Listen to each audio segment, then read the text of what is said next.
আসবে।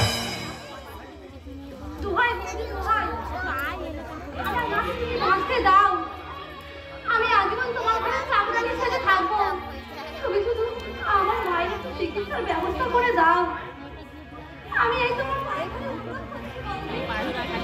ছুঁয়ে নেই ওই টিভি রুমে ছুঁয়ে আমাকে ছুঁয়ে দিবি শয়তানিকে।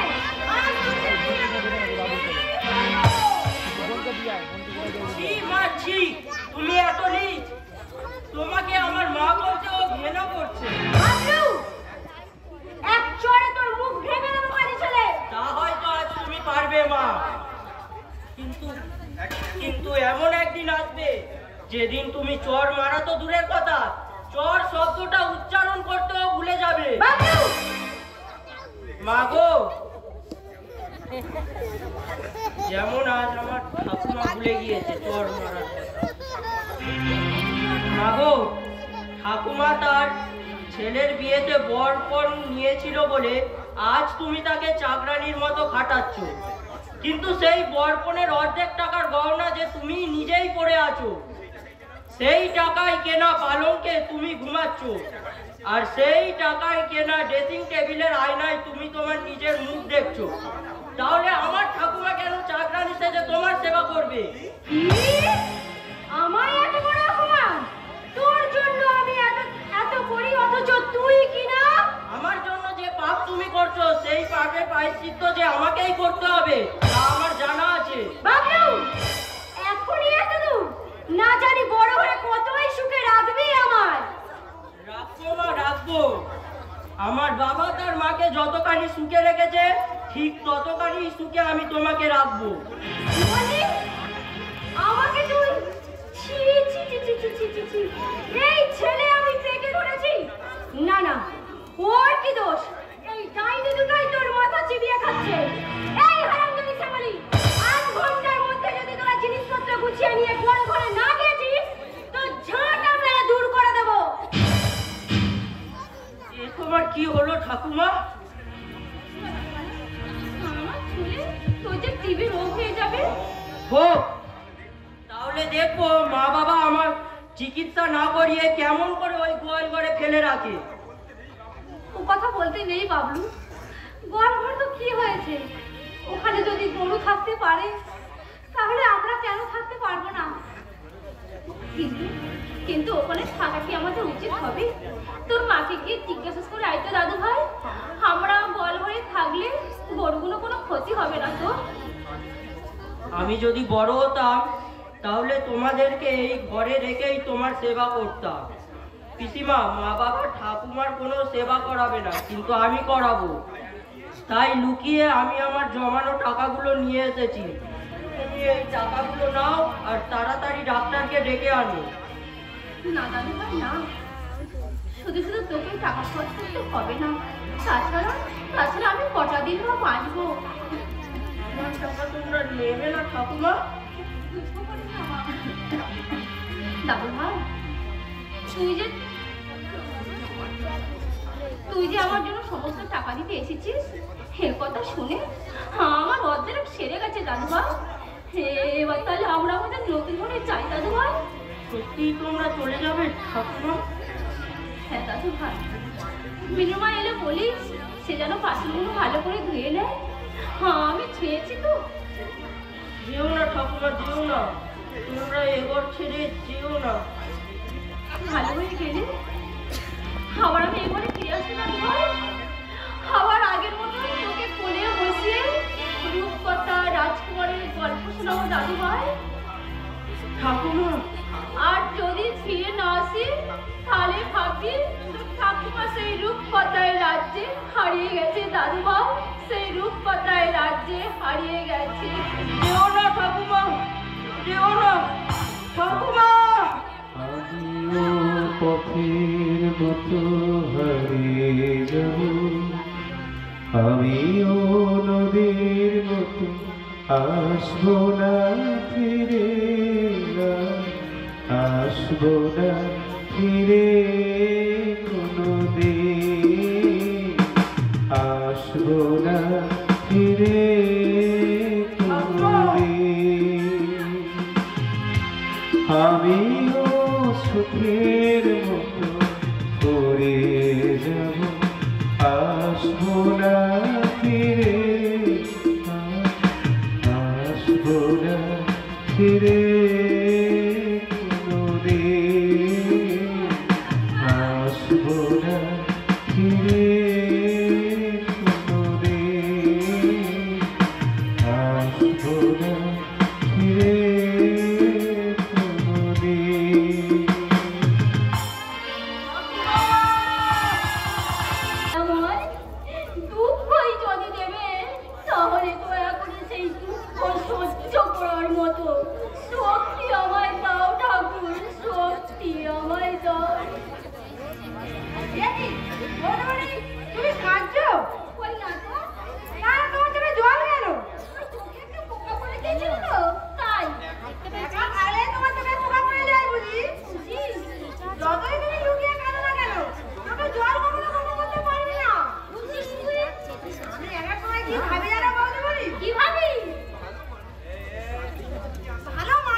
টুসি তুই কাঁদছিস?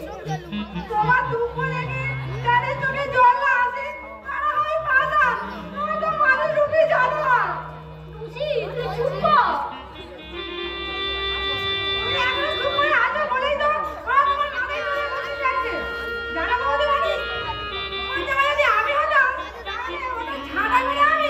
টুসি এত সাহস তোর, বাড়ির চাকরানি হয়ে কিনা তুই? বৌদি বাড়ি আর যদি কোনোদিন তোর মুখে এইসব কথা শুনি তোকে তাহলে ভালো করে বুঝিয়ে দেবো পরিবার চাকরানির সম্পর্ক।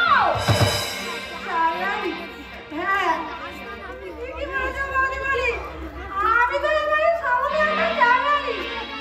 আমার কি কোনো কথা বলার সাজে? না না আর আমি বলবো না, তুমি দেখে নিও বৌদি বাড়ি, আর আমি কখনো বলবো না, কখনো না। টুসি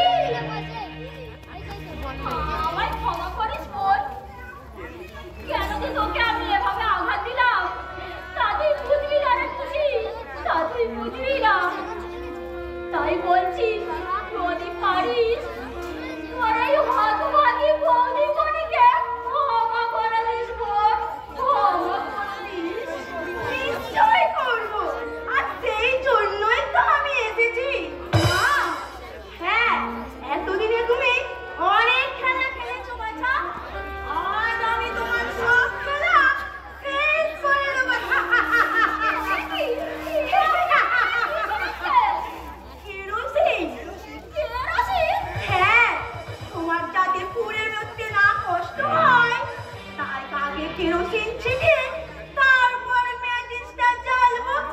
না আমি তো আপনার কোনো ক্ষতি করিনি, তাহলে কেন আমাকে পুড়িয়ে মারতে চাইছেন মা? তোমাকে পুড়িয়ে না মারলে আমি আমার ছেলের ভিড়টা দেবো কেমন করে? তুমি নিজে থাকলে আমি আমার ছেলের বিয়ের বরপণ নেবো কেমন করে? আমার কয়েক হাজার টাকার জন্য আপনি আমাকে মেরে ফেলবেন না? তুমি কি বরাবর মেরে আপনার ঘরে? না নেই, টাকার জন্য যে কোনো কাজ করতে পারি। ওই মা আমাকে বাঁচতে দিন, প্রয়োজন হলে বাড়ি ছেড়ে আমি অনেক দূরে চলে যাবো, কখনো কোনো দাবি নিয়ে আপনার সামনে এসে দাঁড়াবো না। দয়া করে আমাকে বাঁচতে দিন মা, আমি আপনার না লজ্জা তোমার হবে না, আর আমরা তোমাকে বাঁচতে দেব না। কি অপরাধ করেছি আমি? অত লাঞ্ছনা গঞ্জনা সহ্য করেও তো কখনো তোমাদের কোনো কথা বলিনি, কখনো তো তোমাদের কোনো অন্যায় প্রতিবাদ করিনি, তাহলে কেন আমাকে বাঁচতে দেবে না? সে কথার জবাব তুমি পাবে না। তুমি শুধু এইটুকু জেনে রাখো তোমার বাঁচার দিন আজ শেষ হয়ে গেছে, তাই তোমাকে আমরা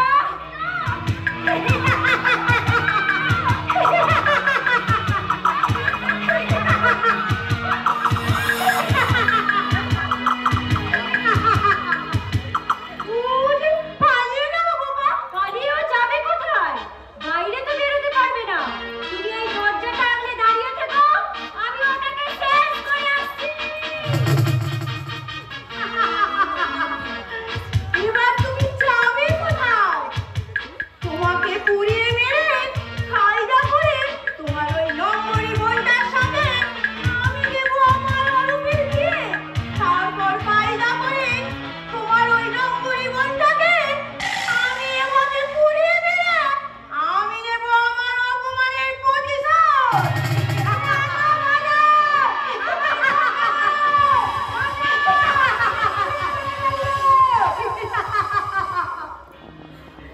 শেষ, এতদিনে পাপটা বিদায় হলো। চাই আমি এবার ভালো করে নারায়ণের পুজোটা দিয়ে আসি। হরিহরায় নম কৃষ্ণ যাদবায় নম, যাদবায় মাধবায় কেশবায় নম। হরিহরায় নম কৃষ্ণ যাদবায় নম, যাদবায় মাধবায় কেশবায় নম। হরিহরায় নম কৃষ্ণ যাদবায় নম, যাদবায় মাধবায় কেশবায় নম।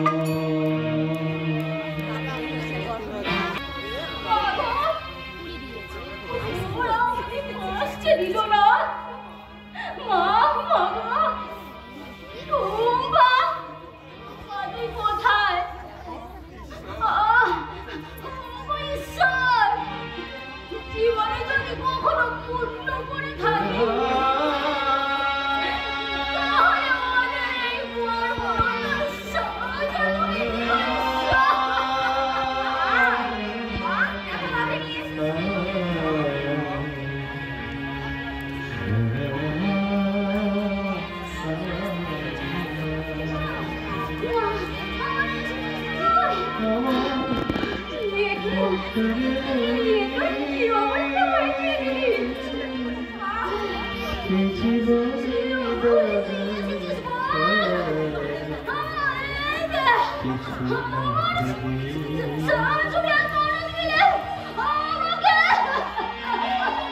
বলিস না দিদি, তোকে আমি এভাবে যেতে দেবো না দিদি। আমি তোকে যেমন করে হোক হাসপাতালে নিয়ে যাবো। আমি তোকে বাঁচিয়ে তুলবো দিদি, আমি তোকে বাঁচিয়ে তুলবো। আমি তো বাঁচতে চেয়েছিলাম না শিউলি, কিন্তু আমার নিয়াজি আমাকে বাঁচতে দিল না। আমার তোমাকে তুই দেখেছিস শিউলি? আমি যাচ্ছি নেই না শিউলি।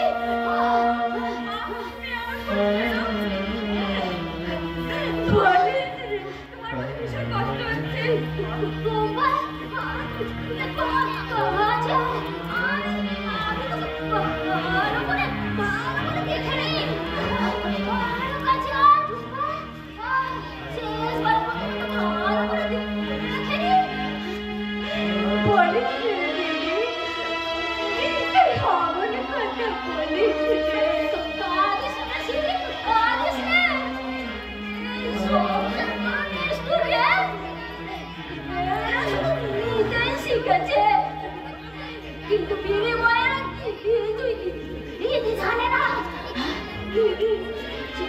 শিউলি, আমার একটা কথা রাখবি বল? রাখবো রে দিদি, তোর যে কোনো কথা আমি রাখবো। জানিস শিউলি, দুর্বলতা সুযোগ নিয়ে শেষ করে দিল। কিন্তু তুই তো আমার মতো দুর্বল নস। তুই আমার কথা দে, আমার প্রতিশোধ নিবি শিউলি।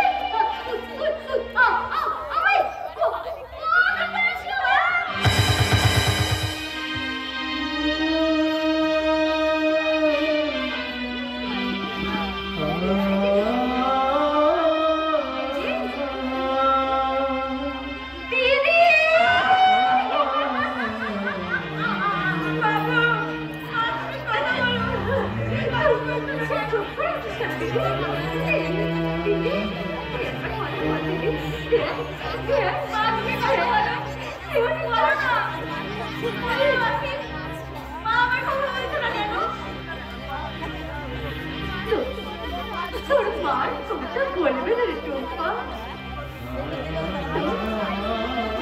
তোর মাটা মাকে মার কোনোদিন কথা বলবে না।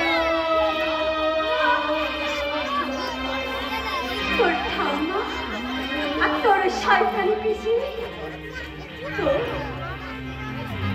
তোর মায়ের মুখ চিরদিনের মতো বন্ধ করে দিয়েছে রে টুম্পা।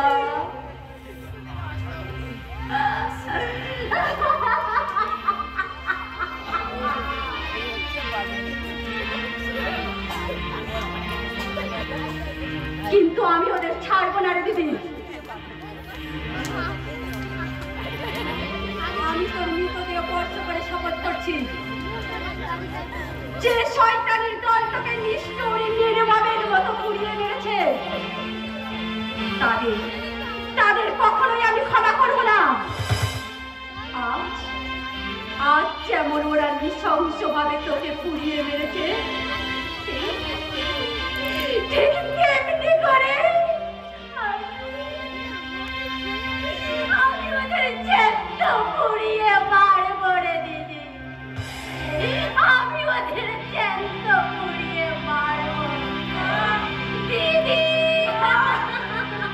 এই পৃথিবী পান্থশালা, কেহ আসে কেহ যায়, কেহ আসে কেহ যায়। এই পৃথিবী পান্থশালা, কেহ আসে কেহ যায়। কান্না হাসি বন্যা মিনা মিঠা নীরবতা, কেহ আসে কেহ যায়। এই পৃথিবী পান্থশালা।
আমাকে তুমি ক্ষমা করে দাও শিউলিদি। এ তুমি কি করছো সোমা? এ সমাজে তোমার আমার অধিকার তো পৃথক নেই বল। তাহলে তুমি আমার পায়ের তলায় থাকবে কেন? এসো আমার বুকে এসো। তুমি ওকে বুকে টেনে নিলে শিউলিদি? হ্যাঁ নিলাম, কিন্তু ও যে তোমাকে একদিন অপমান করে চলে গিয়েছিল শিউলিদি, আর তার শাস্তি নিয়েই তো আজ ফিরে এসেছি। দেখছো না ওর চোখে আজ ফুলের কাজল, আর সেই ফুলের কাজল পরা চোখে আজ ঝরছে অনুশোচনার অশ্রু। তুমি আমার ঠান্ডা আর তা হয় না সোমা। আজ তুমি বাংলার বলে স্বামীর ঘর তোমার তীর্থক্ষেত্র। হাতে শাখা, মাথায় স্বামীর দেয়া সিঁদুর পরে তুমি আজ তুলসীতলায় গাইবে মঙ্গল গীত। সে আশা আজ আমার মন থেকে হারিয়ে গেছে শিউলিদি।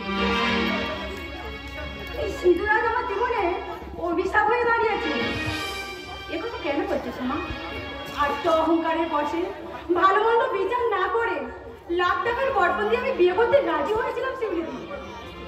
আমার বাবা যথেষ্ট দান সামগ্রীও দিয়েছিল, কিন্তু কিন্তু তাতেও আমার শাশুড়ি সন্তুষ্ট হননি।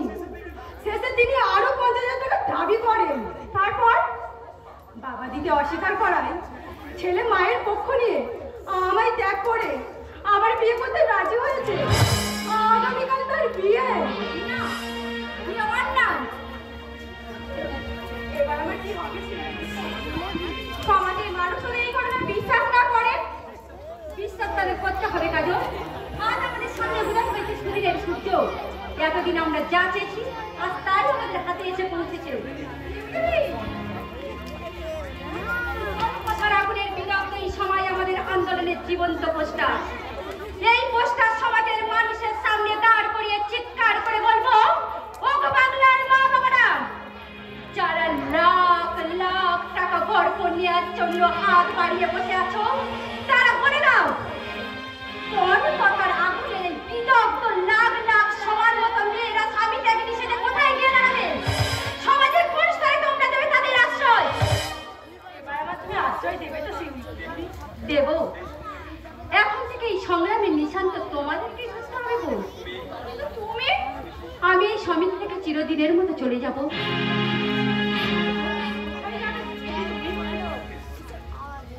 দুর্ভাগ্যের সন্ধান। তুমি হয়তো জানো না কাজল, তোমার মা আমার বাবার কাছে গিয়েছিলেন আমার পুত্রবধূ করার জন্য। আমার বাবার আপত্তি থাকা সত্ত্বেও আমি নিজের 1.5 লক্ষ টাকা দিয়ে তোমার দাদার দ্বিতীয় পক্ষের স্ত্রী হওয়ার সম্মতি জানিয়েছি। বিয়ে করবে শিউলিদি? প্রয়োজনের তাগিদে অনেক কিছু করতে হয় সোমা। তোমরা কিন্তু অবাক হচ্ছ তাই না, যে শিউলি নারী মঙ্গল সমিতির সম্পাদক হয়ে এতদিন এত উপদেশ দিয়ে এসেছে, সেই শিউলি কিনা আজ রুলস আর রেগুলেশনকে জলাঞ্জলি দিয়ে তারই আদর্শকে অপমান করে চলেছে, তাই না? শিউলিদি, শুধু তোমরা না, সারা দেশের সমস্ত মানুষ আমায় ধিক্কার দেবে, মিথ্যেবাদী প্রবঞ্চক বলে গালি দেবে। কিন্তু তোমরা বিশ্বাস করবো, আমি আমার নিজের জীবন গড়ার উদ্দেশ্য নিয়ে বোধিসত্ত্বে যাইনি। আমি আমার মায়ের আসল চরিত্র তুমি ভালো করেই জানো। আগের দিন পর্যন্ত মা আমার বৌদিকে একটু শান্তি দেয়নি। আমার মা মানুষ নয় শিউলিদি। অমানুষগুলোর সাথে অমানসিক ব্যবহার করতে আজ আমি অমানুষ সাজতে চললাম। কাজল, সোমা, আমার অনেক দিনের স্বপ্ন ছিল আমার মৃত্যুর আগের দিন পর্যন্ত আমি এই আন্দোলন হয়ে ফাইট করব, সমাজ থেকে উড়িয়ে দেব এই কোন কথা না কুসংস্কার থেকে। কিন্তু আমি তো পারলাম না বল। এর জন্য তোমরা আমায় ক্ষমা করো। হ্যাঁ সোমা, কিন্তু কেন? আজ আমি কোনো কথাই বলবো না। যেদিন সময় আসবে সেদিন এই বাতাসের সাথে ভেসে বেড়াবে আমার না বলা কথা কাহিনী। সেদিন সামান্য কিছু মানুষ আমার কাজের প্রতিবাদ করলেও তোমাদের মতো অসংখ্য মানুষ চিৎকার করে বলবে, শিউলি তুমি ঠিক করেছো। তোমার মতো শিউলিরা যদি প্রতি ঘরে ঘরে জন্ম নেয়, তাহলে সমাজের এই কুৎসিত জঘন্য প্রথাগুলো সমাজ ছেড়ে পালাতে বাধ্য হবে।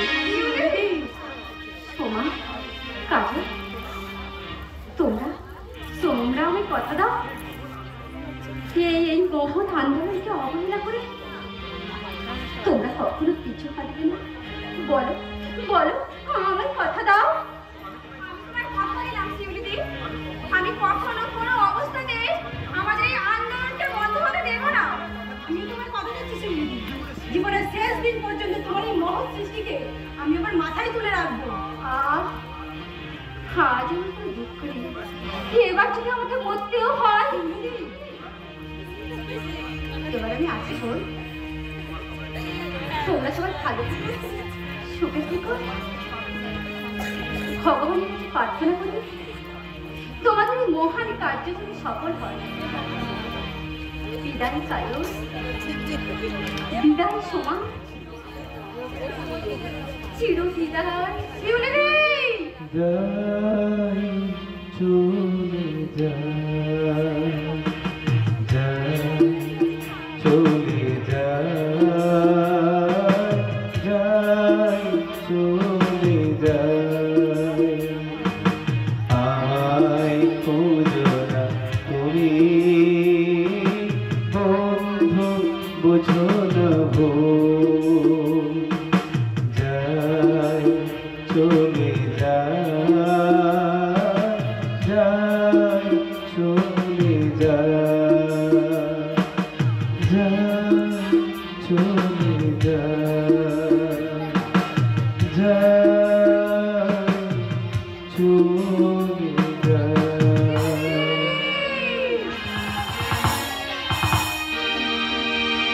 আমি খাবো না, আমি কিছুতেই খাবো না। না খেলে লক্ষ্মী মেয়ে, না খেলে শরীর খারাপ করবে। করুক, তবু আমি খাবো না। আমার মা নেই বলে সবাই আমাকে বকাবকি করে, কেউ আমাকে ভালোবাসে না, কেউ আমাকে আদর করে না। তোমার বাবাও বুঝি আদর করে না? না, বাবা আমাকে আদর করলে ঠাম্মা বাবাকে বকে। ঠাম্মার ঘরে বাবা আমার জন্য কিচ্ছু আনে না। আর তোমার নতুন মা? না, আমি মাসিকে কখনোই মা বলবো না। সে টুম্পা, ও কথা বলতে রে। জানো পিসি, ঠাম্মা আর বড় পিসি মিলে আমার বাবাকে পুড়িয়ে মেরে ফেলেছিল। মা মারা যাওয়ার সময় সব কথা আমাদের বলে গেছে। আর কখনো কার সঙ্গে কথা বলো না, ওরা শুনতে পেলে যে তোমাকে মারবে। মেরেছে তো, ও কথা আমার বাবাকে বলেছিলাম বলে ঠাম্মা আমাকে কথা মেরেছে। দেখো দেখো, আমার মাথা না হয়ে গেছে।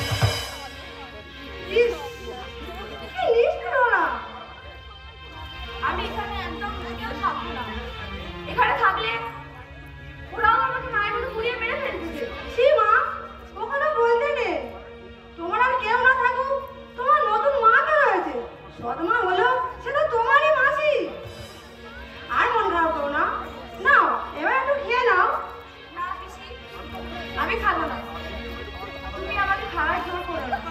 টুম্পা, খাবার কথা বললেই যে আমার মায়ের কথা মনে পড়ে যায়। মা আমায় নিজের হাতে খাইয়ে না দিলে আমার যে পেট ভরতো না। কে আর আমায় খাইয়ে দেবে পিসি? বলো না পিসি, বলো না।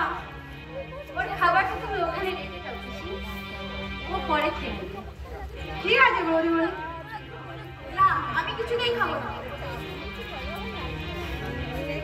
আমি তাহলে আসি বৌদিমণি। হ্যাঁ যাও। আর শোনো, তোমাকে কাল থেকে আর এবারে কাজে আসতে হবে।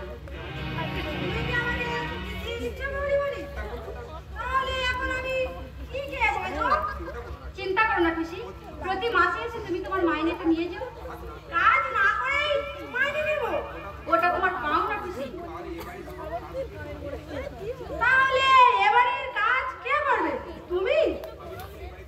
আমি যখন এবারের বউ হয়ে এসেছি তখন এবারের সমস্ত কাজ তো আমারই করা উচিত। শাঁখা সিঁদুর পরে চৌধুরী বাড়ির বইয়ের অভিনয় করলেও আমি তো এবারের সত্যিকারের বউ সাজতে আসিনি ভাই। তাই এইবারের সমস্ত না থাক, তুমি তাহলে এখন এসো পিসি। ঠিক আছে বৌদিমণি। একটু দেখো, তুমি ছাড়া এই বাড়িতে যে ওরা আমার মধ্যে কেউ নেই বলো বৌদিমণি, ওর যে আর কেউ নেই। জানি পিসি, আমি জানি ওর মা সাজার অধিকার বা যোগ্যতা কোনোটাই আমার নেই। জন্য হলে ওর মা আমাকে শাস্তেই হবে। টুম্পা আয় আমার কাছে আয়, আমি তো তোর মা, আমি আজ নিজে হাতে তোকে খাইয়ে দেবো। না, আমি তোমার মা বলবো না। আমার মাকে ওরা পুড়িয়ে মেরেছে জেনে তুমি ওদের সাথে দিচ্ছ, তোমাকে কখনোই আমি মা বলবো না, কখনো না। তাই বুঝি?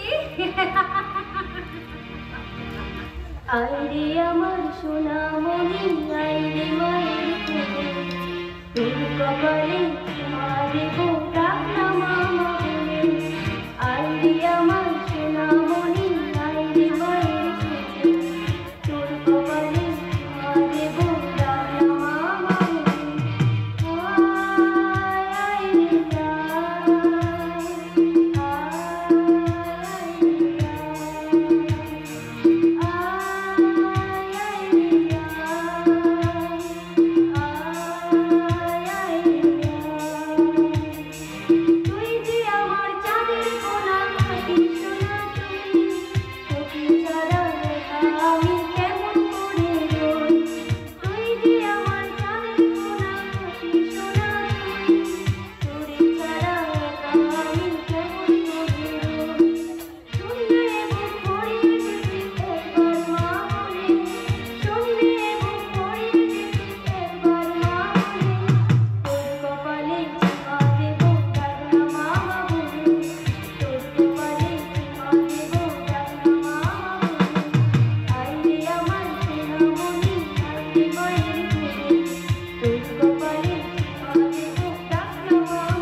কালা বলে তো আমি জানতাম না।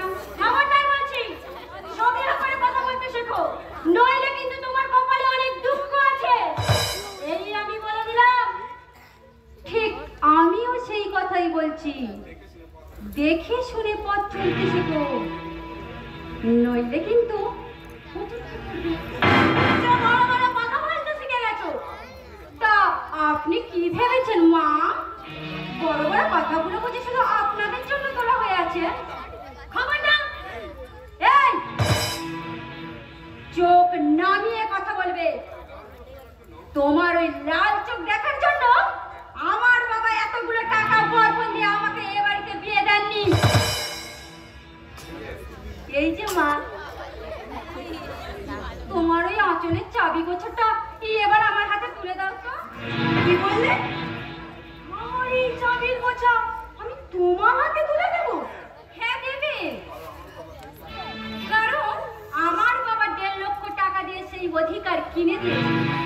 কাজেই যতদিন না আমার বাবার ওই 1.5 লক্ষ টাকা আপনারা সুদ সমেত ফিরিয়ে দিতে পারছো, ততদিন এই চাবির গোছাটা আমার আঁচলেই থাকবে। এবাড়ির সবাই আমার কথা মতো চলবে।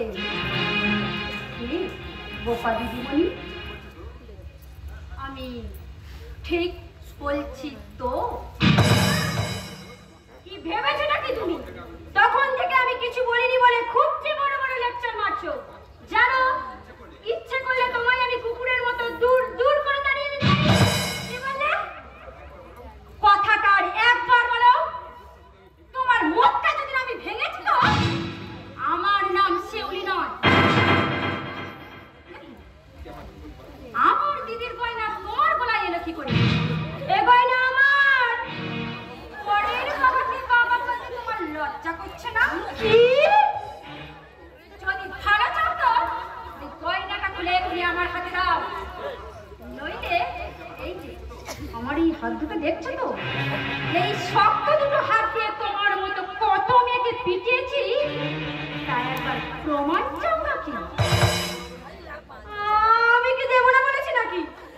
ও মা, তুমি কিছু বলবে না? কি হলো? দেবে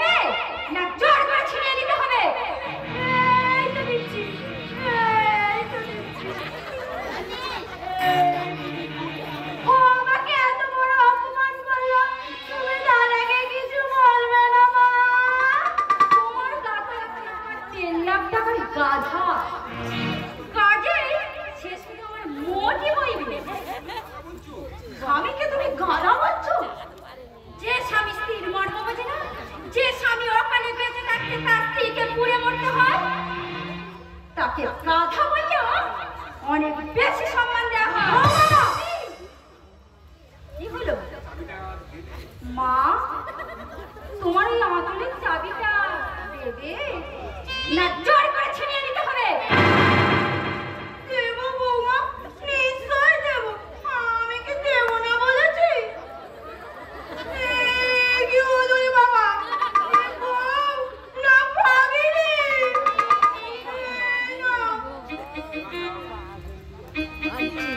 এবার যাও,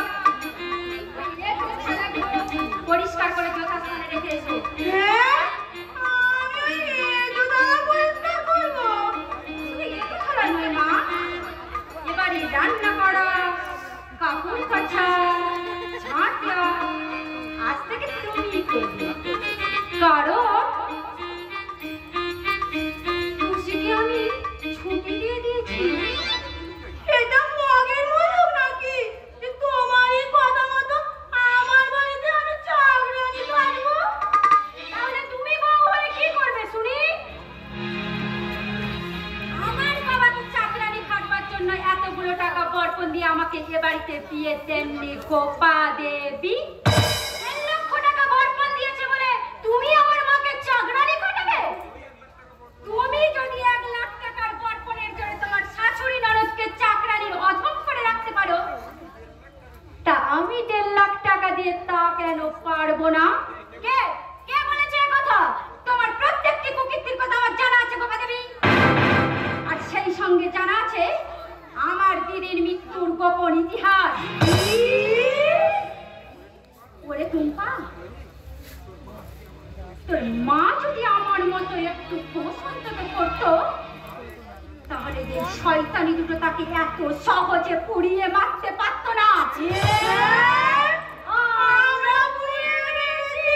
হ্যাঁ হ্যাঁ হ্যাঁ, তোমরা নিশ্চয়ই মনে মতো আমার দিদিকে পুড়িয়ে মেরেছো। বৌদি, কেন কিসের ভাবে তোমরা শেষ করে দিলে একটা সহজ সরল মেয়ের ফুলের মতো সুন্দর জীবন? 1.5 লাখ টাকার বরপণের লোভে, তাই না? আমি দেখবো তোমরা কত টাকা চাও। তোমাদেরকে আমি টাকা খাইয়ে টাকার বিছানায় শুইয়ে রাখবো। বৌমা, তুমি যা শুনেছো সব ভুল, সব মিথ্যে। থামো! তোমাদের দুজনকেই আমি কিছুতেই ছাড়বো না। তোমরা যেমন করে আমার দিদিকে পুড়িয়ে মেরেছো, ঠিক তেমনি করে আমি তোমাদেরকে। তুই কোথায় যাচ্ছিস মা? আমার বাড়িতে অনেক কাজ আছে মা, আমি যাই। তাই বলে আমাকে একা ফেলে চলে যাবি? তোমার ঘর সংসার তুমিই বোঝো মা। আমি তোমার সংসারে আর মাথা ঘামাতে আসবো না, আর মাথা ঘামাতে আসবো না। আমার একা ফেলে যাচ্ছিস? থামো! শীঘ্রই উঠোনের ঘরগুলো পরিষ্কার করে উনুনে আগুন দেবে যাও। 10টার মধ্যে টুম্পা ভাত খেয়ে স্কুলে যাবে। আর রান্নার যদি 1 মিনিটও দেরি হয়েছে, তোমার এবেলার খাওয়া বন্ধ হয়ে যাবে। কথাটা মনে থাকে জানো। আয় টুম্পা। ওরে বাবা রে, আমার কি হলো? কেন আমি বরপণের লোভে এরম পাগিনী বউ বাড়িতে নিয়ে এলাম? আমার আগের বউটা যে অনেক ভালো ছিল। ও গো মাইনা, আমার মতো তোমরা বরপণের লোভে এরম পাগিনী বউ বাড়িতে এনো না গো। হেলায় না পড়লে বিল গাছে ওঠে না, হেলায় না পড়লে বিল গাছে ওঠে না। হেলার নাম বাবাজি, শোনো শোনো গোসাইজি, মরার ভয়ে যতই করো জমে ছাড়ে না। হেলায় না পড়লে বিড়াল গাছে ওঠে না, হেলায় না পড়লে বিড়াল গাছে ওঠে না, হেলায় না পড়লে বিড়াল গাছে ওঠে না। নাও মা।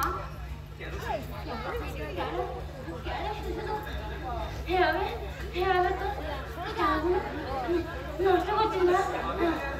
আমি কি আর পারবো? মা, কেন তুমি এ কথা বলছো? আসলে আমার মেয়েটা অনেক ছিল উচিত। তাহলে আমাকে এভাবে বলতে হতো না। তাহলে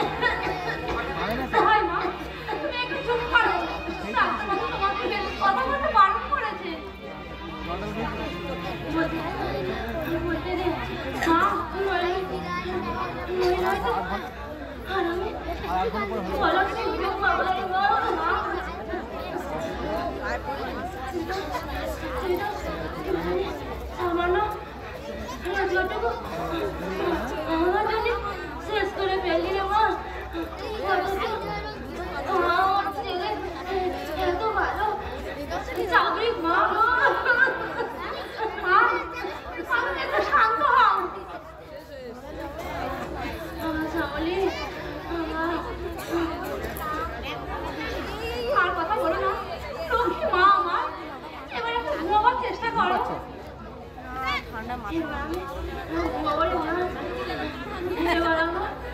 ঘুমাবার সময় এসেছে মা। মা চিরদিনের মতো এবার আমি ঘুমিয়ে পড়বো রে মা। তুমি কি বলছো মা?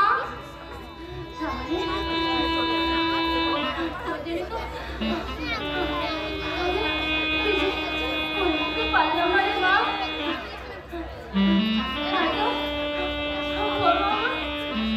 চিন্তা হয় মৃত্যু পর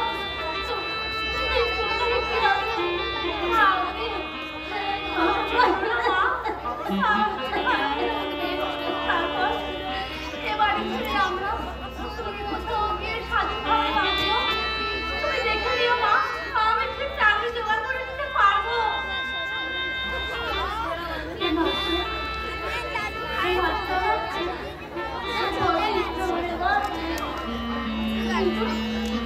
কিন্তু আমার ভাগ্য আমার বাঁচতে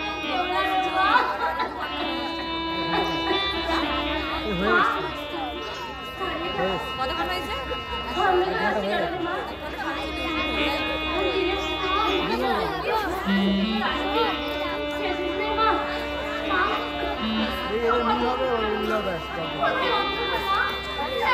বেলা অনেক বাড়তে আছে।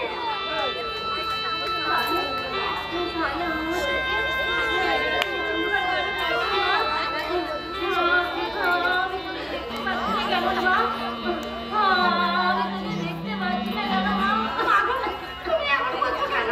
এই তো আমি তোমার সামনে বসে রয়েছি মা।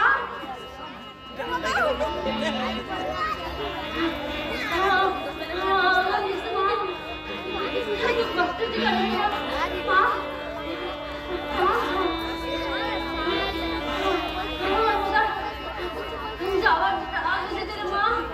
মা আমি চললাম রে মা।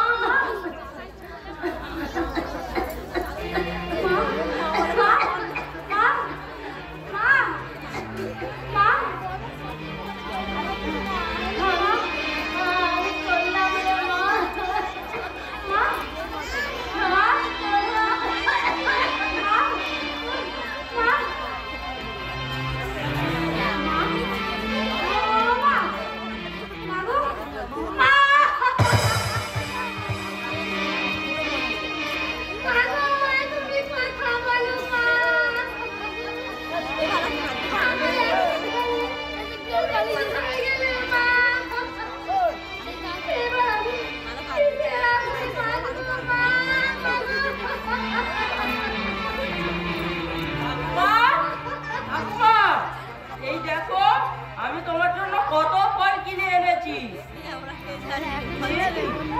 এই কি পিসিমা, তুমি কাঁদছো কেন? ওরে বাবলু, ঠাকুমা যে আর কথা বলছে না বাবা। আমাদের উপর অভিমান করে আমাদের সবাইকে ছেড়ে চলে গেছে।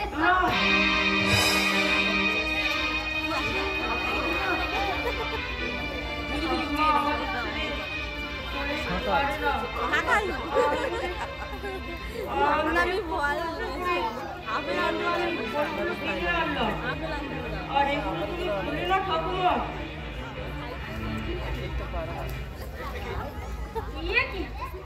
আবার তুই লুকিয়ে লুকিয়ে এই গোয়াল ঘরে এসেছিস? দেখছি তুই একটা কিছু না মানিয়ে ছাড়বি না। কি শ্যামলী, তুই কাঁদছিস কেন? কি হয়েছে তোর মায়ের? কেন মা, তুমি যা চাইছিলে তাই তো হয়েছে। তবে কি তোর ঠাকুমা? ও তখন এত করে বললাম ভালো ডাক্তার দেখা, না শুনলে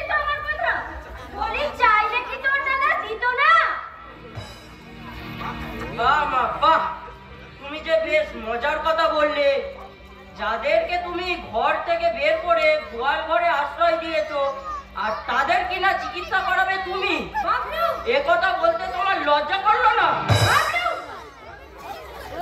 একদিন আমিও বড় হব, কিন্তু বড় হলেও এই ছোটবেলার কোনো কথা আমি ভুলে যাব না মা, কখনোই ভুলবো না।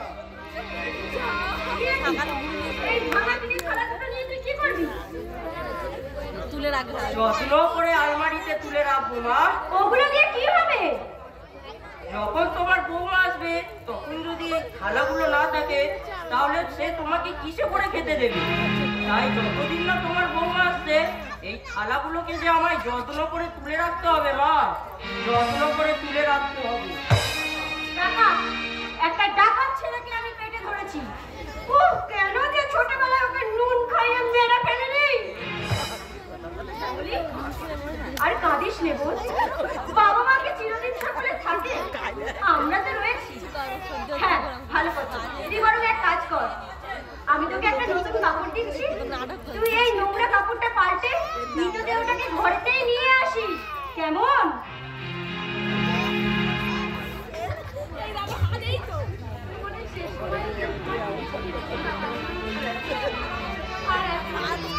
লোক লজ্জার ভয়ে আমাকে নতুন সাজে সাজাতে চাইছে। আমি এই সাজে সবাইকে দেখিয়ে বলবো, বাবু মশাইরা, এই আমার মা, যে সারাটা জীবন তারই পুত্রবধূ তার বাড়ি খেটেছে, অথচ অসুখের সময় এখনো অসুখ পায়নি। ওই ওরাই আমার মাকে মেরে ফেলেছে। আপনারা এর বিচার করুন বাবু মশাইরা, আপনারা এর বিচার করুন। তোমার শেষ বিচারের আশায় আমি বসে আছি, ওগো তোমার শেষ বিচারের আশায় আমি বসে আছি। রাজকাছারি পুনা দেনা শেষ বিচারের আশায়, ওগো তোমার শেষ বিচারের আশায় আমি বসে আছি, ওগো তোমার শেষ বিচারের আশায় আমি বসে আছি।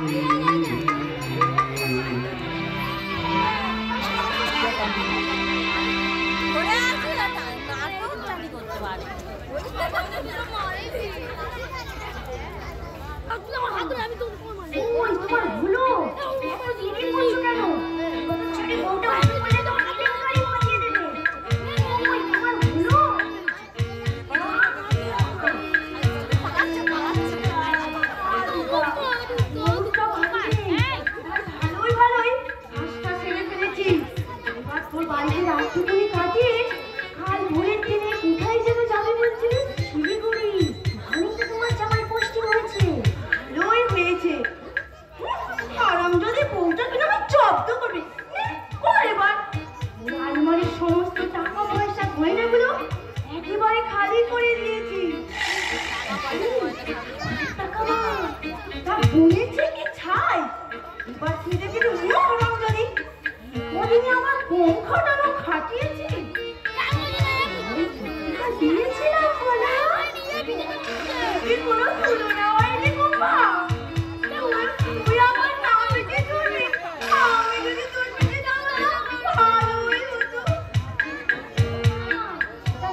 মাটিতে গিয়ে পুণ্য সঞ্চয় করবে বলে? না মা, আমার কোনো দোষ নেই। ওই গোপাল আমায় সব করতে বলেছে। না বৌদি না, আমি কিচ্ছু জানি না, ও মিথ্যে কথা বলছে। সেদিন তুই আমার এমন সর্বনাশ করলি গোপা। তোমরা দুজনে মিলে অনেক পাপ করেছো, আজ আর তোমাকে আমি ছাড়বো না। শয়তানি দল, এমন করে আমাদের দিকে এগিয়ে আসছে কেন? তোমাদের পাপের তরি এবার কানায় কানায় পূর্ণ হয়েছে, তাই তো তোমাদের মৃত্যু দূর হয়ে আজ আমি তোমাদের সামনে এসে হাজির হয়েছি। না না বৌমা, আমাদের তুমি মেও না, কোনোদিন আমরা করবো না। এবার আমাদের ক্ষমা করে দাও বৌমা। কিসের ক্ষমা? যখন আমার দিদি তোমাদের হাতে পায়ে ধরে প্রাণ ভিক্ষা চেয়েছিল তখন তোমাদের দয়া মায়াগুলো কোথায় ছিল? আমরা স্বীকার করছি বৌদি, আমরা অনেক অন্যায় করেছি, এবারের মতো তুমি আমাদের ক্ষমা করে দাও। না, তোমরা যখন আমার দিদিকে ক্ষমা করতে পারোনি তখন আমার কাছ থেকে তোমরা কিছুতেই ক্ষমা পাবে না। শয়তানের দল, তোমাদের স্বেচ্ছাচারিতায় বলি হয়েছে। তোমাদের জন্য এই সংসার মাথায় ছুড়ে ফেলে ওখানে ছড়ে পড়ে প্রতিটা মাথায় তুলে নিয়েছে, তাই তোমাদেরকে আমি ছাড়বো না। শয়তানের দল,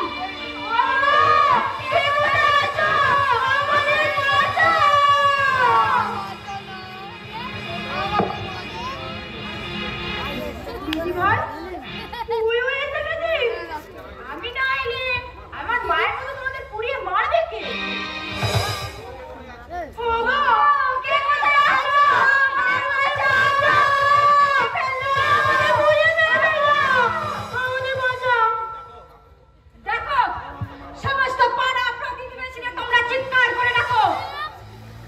আমি তাদেরকে জিজ্ঞাসা করবো, বাবু মশাই না, এই গোপালের মতো ফুচকা মজরা যারা সামান্য কয়েক হাজার টাকা ভরপন দেওয়ার অধিকারে শাশুড়ি ননদের স্বাধীন অধিকার কেড়ে নিয়ে তাদেরকে চাকরানি সাজিয়ে রাখে, তাদের মতো বিলাসী সান্তান্নেছি ফুচকা মজরাদের কি শাস্তি দেওয়া উচিত? আর এদের মতো লোভী শাশুড়ির দল যারা কিনা লাখ লাখ টাকা বরপন দেওয়ার অধিকারে পুত্রবধূকে পুড়িয়ে মেরে